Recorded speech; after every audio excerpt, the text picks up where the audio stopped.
एक गांव में एक गरीब लकड़हारे दंपत्ति रहते थे। दोनों बहुत मेहनती और सीधे सादे स्वभाव के थे। लकड़हारा हर दिन सुबह सुबह वो जंगल की ओर निकलते, पेड़ काटते और लकड़ी लाकर बेचते ताकि अपना गुजर बसर कर सकें। उनका जीवन कठिन था, लेकिन वे कभी हार नहीं मानते थे। हालांकि उनकी सबसे बड़ी पीड़ा ये थी कि उनके कोई संतान नहीं थी। वे वैद्य, हकीम और पूजा पाठ जैसे अनेक उपाय कर चुके थे, मगर फिर भी उन्हें संतान का सुख प्राप्त नहीं हुआ। लकड़हारा तो ये मान चुका था कि उसे सारा जीवन बिना संतान के ही गुजारना होगा, परंतु उसकी पत्नी का दिल ये मानने को तैयार नहीं था। वो हमेशा ईश्वर की भक्ति में लगी रहती। उसे लगता था कि ईश्वर उसकी विनती एक दिन जरूर सुनेंगे और उसकी गोद भर जाएगी। लकड़हारा अक्सर अपनी पत्नी से कहता, अरे भाग्यवान, अब बस भी करो। कितनी बार ईश्वर से मांगोगी? अगर ईश्वर की यही मर्जी है कि हम बिना संतान के रहें तो यही सही। लेकिन उसकी पत्नी उसकी एक ना सुनती। वो रोज सुबह लकड़हारे के जंगल जाने के बाद घर में अकेली पूजा पाठ करती और ईश्वर से अपनी गोद भरने की विनती करती। जो समय बचता उसमें वो घर के पास आने वाले पक्षियों को दाना डालती और उन्हें निहारती रहती। एक बार ऐसा हुआ कि एक मैना पक्षी का जोड़ा उनकी झोपड़ी की छत पर आया और वहां एक घोंसला बनाकर रहने लगा। कुछ ही दिनों में उस घोंसले में मैना ने एक अंडा भी दिया।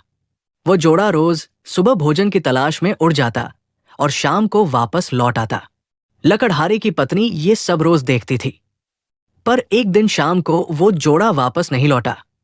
ये देखकर वो बहुत चिंतित हो गई। कई दिनों तक उसने प्रतीक्षा की, लेकिन वे पंछी कभी नहीं लौटे। अब वो उस अंडे की देखभाल करने लगी। वो दिन भर बैठकर अंडे को ऐसे निहारती जैसे उसमें पल रहा बच्चा उसी का हो। आश्चर्य की बात यह थी कि वो अंडा हर दिन दोगुना होता जा रहा था। कुछ ही दिनों में वो तरबूज जितना बड़ा हो गया। अब तो वो डर गई और लकड़हारे को बुलाने दौड़ी।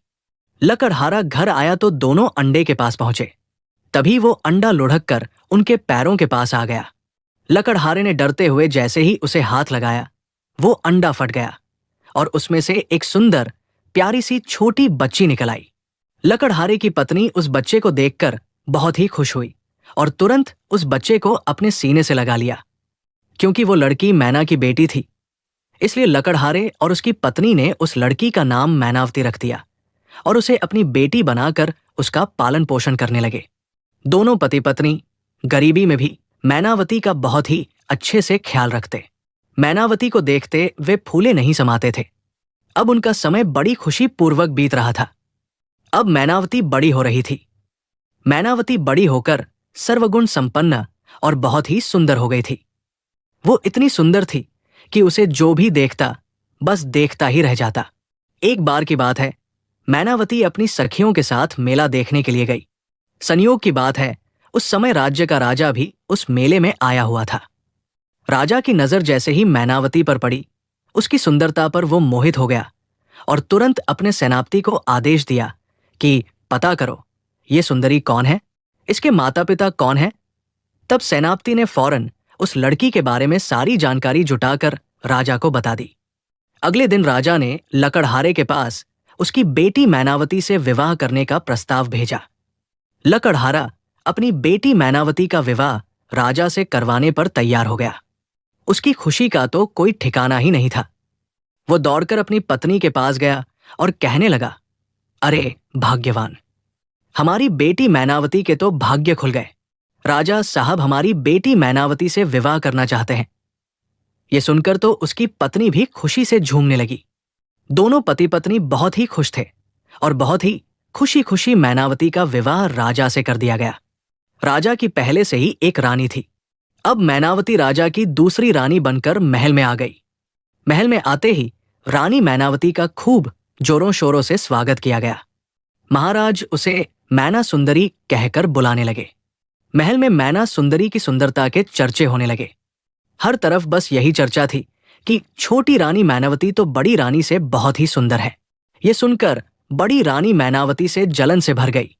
अब तो राजा हमेशा मैनावती के आगे पीछे ही घूमते रहते। कोई भी काम हो, अब राजा हमेशा मैनावती से ही सलाह लेते थे। ये सब देखने के बाद बड़ी रानी छोटी रानी मैनावती से और भी ज्यादा ईर्ष्या करने लगी। अब वो मैनावती को हमेशा के लिए महल से भगा देना चाहती थी। यही सोचकर एक दिन बड़ी रानी मैनावती के पास गई और कहने लगी, मैनावती सुंदरी, तुम तो हमारी तरह इंसान के पेट से नहीं आई हो। तुम तो किसी जादू की तरह अंडे से बाहर आई हो। तो तुम्हारी जान किसमें है? मैनावती ने कहा, बहन, जैसे सभी इंसानों की जान उनके हृदय में होती है, उसी तरह से मेरी जान भी मेरे हृदय में है। बड़ी रानी ने कहा, देखो मैनावती सुंदरी, मैं तो तुम्हारी बहन जैसी हूं। मुझे ये जानने की इच्छा हो रही है कि तुम्हारी जान किसमें है। देखो, अब तुम रानी बन गई हो और राज परिवार के लोगों को हमेशा जान का खतरा बना रहता है। मैं जानना चाहती हूं कि तुम्हारी जान किसमें है, ताकि तुम्हारी जान को खतरा होने पर मैं तुम्हारी रक्षा कर सकूं। बड़ी रानी की इस चाल को छोटी रानी मैनावती समझ नहीं पाई और उसने सारी बात बड़ी रानी को बता दी। मैनावती ने बताया कि मेरे मायके के आंगन में एक कुआं है और उस कुएं में एक लकड़ी का बक्सा है। उस लकड़ी के बक्से में एक छोटी सी डिबिया है। उस डिबिया के अंदर मोतियों की चमकती हुई एक माला है और उसी माला में मेरी जान है। सारी बातें जानकर बड़ी रानी ने मैनावती से कहा, मैनावती सुंदरी, फिर तो तुम्हारी जान बहुत ही सुरक्षित जगह पर है, लेकिन फिर भी तुम सावधान रहना। हम रानियों के तो अनेक दुश्मन होते हैं, हमारी जान पर तो हमेशा खतरा बना ही रहता है। ये कहकर बड़ी रानी वहां से चली गई। मैनावती चुपचाप बड़ी रानी की कही हुई बातों के बारे में सोच रही थी। तभी वहां पर राजा साहब आ गए और मैनावती से कहने लगे, तुम किन ख्यालों में खोई हुई हो सुंदरी, मुझे भी तो बताओ। तब मैनावती ने कहा, महाराज, अगर मैं मर जाऊं तो मुझे जलाना नहीं। राजा ने तुरंत कहा, ऐसी अनाप-शनाप बातें क्यों करती हो रानी? महाराज, मरना तो एक दिन सबको है, परंतु मैनावती ने कहा, आज मैं अपनी सारी इच्छाएं आपको बताना चाहती हूं।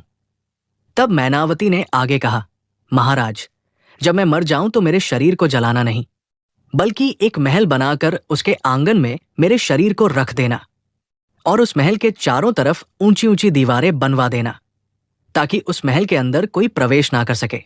और हां राजा साहब, महल के अंदर एक बगीचा भी बनवा देना और खाने पीने के लिए ढेर सारा अनाज और आवश्यकता के सभी सामान वहां पर रखवा देना। तब राजा ने कहा, बस शांत हो जाओ मैनावती सुंदरी, और मैं हमेशा तुम्हारे साथ रहूंगा।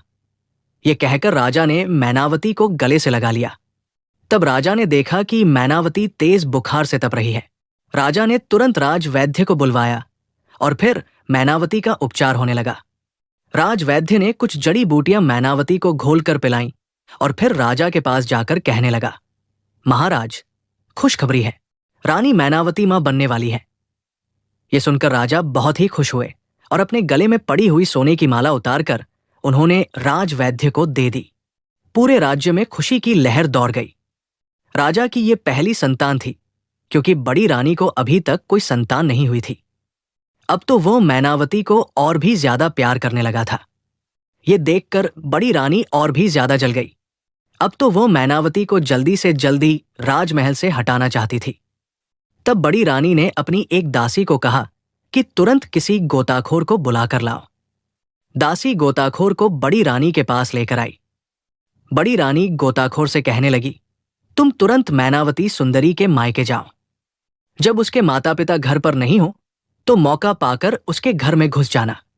घर के आंगन में एक कुआं है और उस कुएं में लकड़ी का एक बक्सा है। उस बक्से के अंदर एक छोटी सी डिबिया है। वो डिबिया निकालकर मेरे पास लेकर आओ।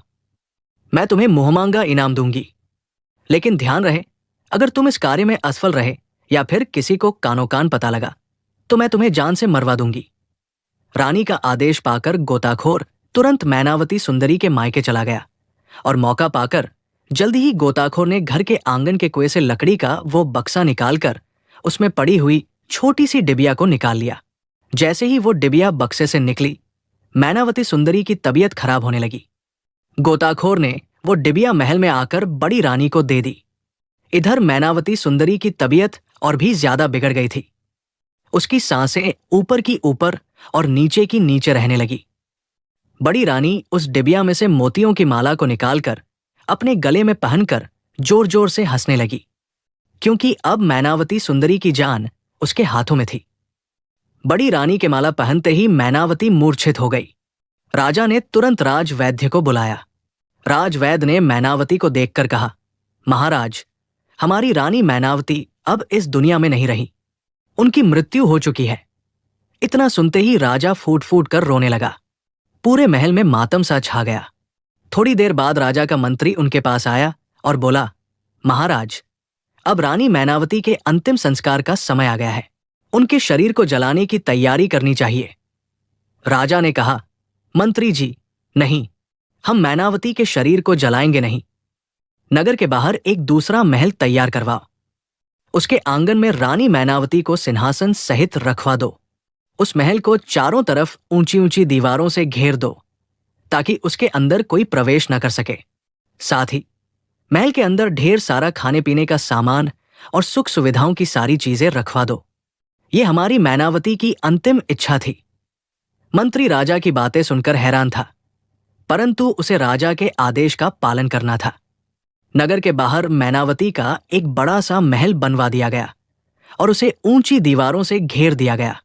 उस महल के आंगन में मैनावती को सिंहासन सहित बिठा दिया गया और साथ ही ढेर सारा खाने पीने का सामान तथा सुख सुविधाओं की चीजें महल में रख दी गई।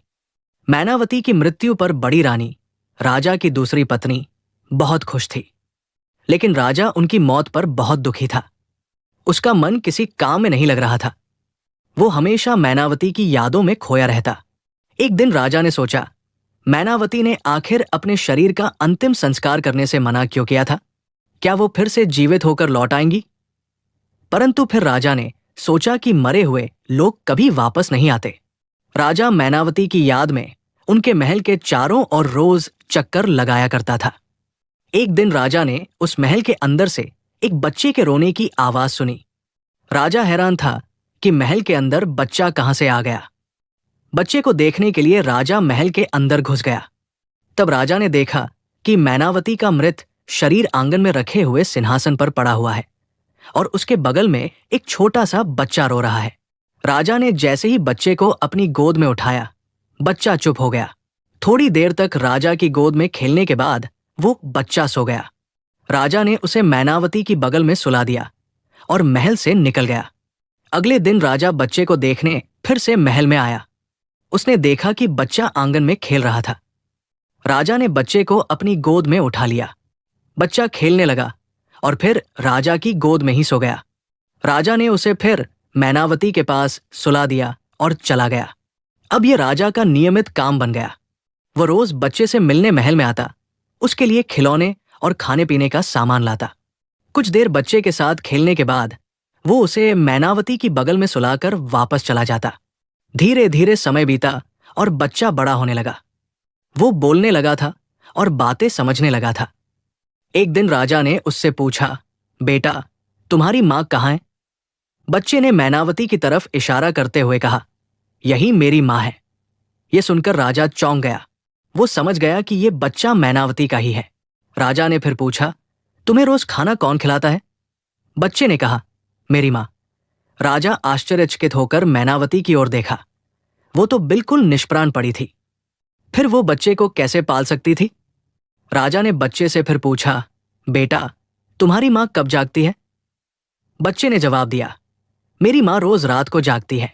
मुझे ढेर सारा प्यार करती है, खाना खिलाती है और सुबह होते ही फिर सो जाती है। राजा ने कहा, बेटा, आज रात जब तुम्हारी माँ जागे तो उनसे एक प्रश्न पूछना, माँ, तुम दिन में क्यों सोती हो और रात में क्यों जागती हो? बच्चे ने हामी भरते हुए कहा, ठीक है, आज रात जब मेरी माँ जागेगी तो मैं जरूर पूछूंगा। ये कहकर बच्चा खेलते खेलते राजा की गोद में ही सो गया। राजा ने उसे मैनावती के बगल में सुलाकर महल छोड़ दिया। जब मैनावती रात में जागी और अपने बच्चे को खाना खिलाने लगी तो बच्चे ने कहा, माँ, मेरा पेट भरा हुआ है, मुझे बिल्कुल भी भूख नहीं लगी। मैनावती ने चिंतित होकर कहा, बेटा, आजकल तुम ठीक से खाना नहीं खा रहे हो। बच्चा बोला, माँ, मैं खाना खा चुका हूं। मैनावती ने हैरान होकर पूछा, बेटा, तुम्हें किसने खाना खिलाया? बच्चे ने जवाब दिया, माँ, रोज राजा साहब आते हैं। देखो, ये सारे खिलौने उन्होंने ही दिए हैं। वो मेरे साथ खूब खेलते हैं, मुझे गोद में लेकर ढेर सारा प्यार करते हैं और फिर मैं उन्हीं की गोद में सो जाता हूं। बच्चे ने आगे कहा, माँ, राजा साहब ने एक सवाल पूछने को कहा था। उन्होंने कहा था कि तुम अपनी माँ से पूछो कि वो रोज दिन में क्यों सोती है और रात में क्यों जागती है। मैनावती समझ गई कि राजा अब सारा भेद जानना चाहते हैं। उसने सोचा कि राजा को सच्चाई बताने का यही सही समय है। तब मैनावती ने अपने बच्चे से कहा, बेटा, अब जब दिन में राजा साहब आए तो उनसे कहना, बड़ी रानी के गले में जो चमकती हुई मोतियों की माला है, उसी में मेरी माँ मैनावती के प्राण बसते हैं। बड़ी रानी दिन भर उस माला को पहनी रखती है, जिसके कारण मेरी माँ का शरीर निष्प्राण हो जाता है। रोज रात को सोते समय वो माला उतार कर रख देती है, तब मेरी माँ जाग जाती है। बच्चे ने कहा, ठीक है माँ, राजा साहब जब अगली बार आएंगे तो मैं सारी बातें उन्हें बता दूंगा। अगले दिन जब राजा बच्चे से मिलने आया तो बच्चे ने अपनी माँ की सारी सच्चाई राजा को बता दी। राजा समझ चुका था कि बड़ी रानी मैनावती से कितनी ईर्ष्या करती थी और उसे मार डालना चाहती थी। मैनावती की ये हालत सिर्फ बड़ी रानी की वजह से थी। राजा ने फैसला कर लिया कि वो बड़ी रानी को इस अपराध की सजा अवश्य देगा, परंतु इससे पहले बड़ी रानी से वो माला लेना बहुत जरूरी था। राजा बड़ी रानी से माला लेने के लिए योजना बनाने लगा। एक दिन वो बड़ी रानी के पास गया और बोला, महारानी, आपने इतनी भारी मोतियों की माला अपने गले में क्यों पहनी है? इसे उतार कर रख दीजिए। बड़ी रानी झूठ-मूठ का बहाना बनाते हुए बोली, नहीं महाराज, ये माला तो मेरी माँ की आखिरी निशानी है, इसलिए मैं इसे हमेशा अपने गले में धारण करके रखती हूँ। इसे उतार नहीं सकती। अब राजा को स्पष्ट हो गया कि बड़ी रानी से माला वापस लेना आसान नहीं होगा। उसने उस माला को हासिल करने के लिए एक दूसरी योजना बनाई। अगले दिन राजा फिर बड़ी रानी के पास गया और बोला, महारानी, मेरे एक प्रिय मित्र का छोटा बच्चा है, परंतु उस बच्चे की माँ अब इस दुनिया में नहीं है और मेरे मित्र को उसे पालने में बड़ी दिक्कत हो रही है। मैं उसकी सहायता करना चाहता हूँ। रानी साहिबा, अगर आप आज्ञा दें तो क्या मैं उस बच्चे को यहाँ ला सकता हूँ? क्या आप कुछ दिनों के लिए उसका पालन पोषण कर पाएंगी? बड़ी रानी ने कहा, हाँ महाराज, आप अवश्य ही उस बच्चे को मेरे पास ले आइए। वैसे भी हमारी कोई संतान नहीं है। कुछ दिनों तक उस बच्चे का ध्यान रखूंगी तो मुझे भी अच्छा लगेगा। अगले दिन राजा मैनावती के बच्चे से मिलने गया। उसने उसे पूरी योजना समझाई। बेटा, जैसे ही बड़ी रानी तुम्हें गोद में उठाएगी, तुम उसके गले की मोतियों की माला को पकड़कर जोर जोर से रोने लगना। कहना कि थोड़ी देर के लिए तुम्हें उस माला से खेलना है। तब तक जोर से रोते रहना जब तक वो माला तुम्हें न दे दे। बच्चा सिर हिलाकर बोला, मैं सब समझ चुका हूं। जब राजा बच्चे को अपने साथ महल में ले गया तो सभी उसे बहुत प्यार करने लगे। थोड़ी देर बाद बड़ी रानी वहां आई और बच्चे को अपनी गोद में ले लिया। जैसे ही बच्चा उसकी गोद में गया, उसने तुरंत उसके गले की मोतियों की माला पकड़ ली और जोर जोर से रोने लगा। मुझे इस मोतियों की माला से खेलना है, मैं इसके साथ खेलूंगा। बड़ी रानी बोली, नहीं नहीं बच्चे, ये खेलने की चीज नहीं है, मैं तुम्हारे लिए दूसरे खिलौने लवा देती हूं। उसने नौकरों से बच्चे के लिए ढेर सारे खिलौने मंगवाए, परंतु बच्चा तो उसी माला की जिद पकड़े हुए था। वो जमीन पर लेटकर दहाड़े मार मार कर रोने लगा। राजमहल के सभी लोग वहां इकट्ठे हो गए और उसे चुप कराने लगे, पर वो बच्चा माला माला की रट लगाए बेतहाशा रोए जा रहा था। ऐसा लग रहा था मानो माला न मिलने पर वो रोते रोते मर ही जाएगा। तभी अपनी योजना के अनुसार राजा वहां आया और रानी से बोला, महारानी, आप ये क्या बच्चों जैसी हरकतें कर रही हैं? राजा बड़ी रानी को फटकारते हुए बोला, आप इस राज्य की महारानी हैं। एक मामूली सी मोतियों की माला के लिए आप बच्चों की तरह जिद कर रही हैं। सोचिए, अगर इस बच्चे को कुछ हो गया तो लोग हमारे बारे में क्या कहेंगे? राज्य में आपकी क्या इज्जत रह जाएगी? बड़ी रानी सोचने लगी कि सचमुच अगर बच्चे को कुछ हो गया तो उसकी प्रतिष्ठा खत्म हो जाएगी। उसने सोचा, थोड़ी देर के लिए ये हार बच्चे को खेलने के लिए दे दूं। जब उसका मन भर जाएगा तब तुरंत वापस ले लूंगी। बड़ी रानी ने मोतियों की माला गले से उतारकर बच्चे को दे दी। बच्चा माला हाथ में लेकर आंगन में इधर उधर खेलने लगा। थोड़ी देर बाद उसने चुपके से वो माला राजा को दे दी। राजा तुरंत माला लेकर मैनावती के महल में पहुंचा और उसे उसके गले में डाल दिया। माला पहनते ही मैनावती जाग उठी। राजा ने उसे तुरंत अपने गले से लगा लिया। मैनावती ने सारी बात बताई और कहा, महाराज, वो छोटा बच्चा आपका ही पुत्र है। राजा बोला, मैनावती, मैं सब जान चुका हूं। बड़ी रानी ने तुम्हारे साथ बहुत गलत किया है। उसे इसकी कड़ी से कड़ी सजा मिलेगी। तुम अभी कुछ दिन इसी महल में रहो। समय आने पर मैं तुम्हें राजमहल वापस ले जाऊंगा। राजा ने बच्चे को महल से लाकर मैनावती को सौंप दिया और राजमहल लौट गया। बड़ी रानी ने जैसे ही राजा को देखा, बोली, महाराज, क्या आपने उस छोटे बच्चे को देखा है जो मेरी मोतियों की माला लेकर खेल रहा था? अभी तक यही था, न जाने कहां चला गया, परंतु आप इतनी देर से कहा थे। मैंने सोचा वो आपके साथ गया होगा, पर अब वो भी नहीं है। राजा गंभीर स्वर में बोला, रानी साहिबा, हमारे ऊपर दुश्मनों का हमला होने वाला है। आपकी जान को खतरा है। यह सुनकर रानी डर गई और चिल्लाई, महाराज, मुझे बचा लीजिए। राजा ने कहा, महारानी, मैंने आपको छिपाने के लिए एक सुरक्षित तहखाना तैयार करवाया है। उसमें आपकी सुख सुविधा की सभी चीजें रखवा दी गई हैं। अब आप कुछ दिन वही छिपकर रहिए। बड़ी रानी ने भयभीत होकर कहा, हाँ महाराज, जब तक आप कहेंगे मैं उस तहखाने में रहूंगी। राजा बड़ी रानी को लेकर तहखाने में पहुंचा। उसने उसे अंदर बंद कर दिया और सारी सच्चाई बताते हुए कहा, तुमने जो मैनावती के साथ किया था उसकी सजा तुम्हें मिली है। अब तुम्हें शेष जीवन इसी तहखाने में बिताना होगा। बड़ी रानी खूब रोने लगी। उसने राजा से क्षमा मांगते हुए कहा, मैं फिर कभी ऐसा नहीं करूंगी। परंतु राजा ने उसकी एक न सुनी और वहां से चला गया। इसके बाद राजा मैनावती के महल में गया। उसने मैनावती और अपने बेटे को रथ में बिठाया और बाजे गाजे के साथ उन्हें राजमहल वापस ले आया। राजमहल में मैनावती और उसके बच्चे का भव्य स्वागत हुआ। राजा ने मैनावती को मुख्य महारानी की उपाधि प्रदान की। अब राजा और रानी मैनावती खुशी खुशी अपने बच्चे के साथ महल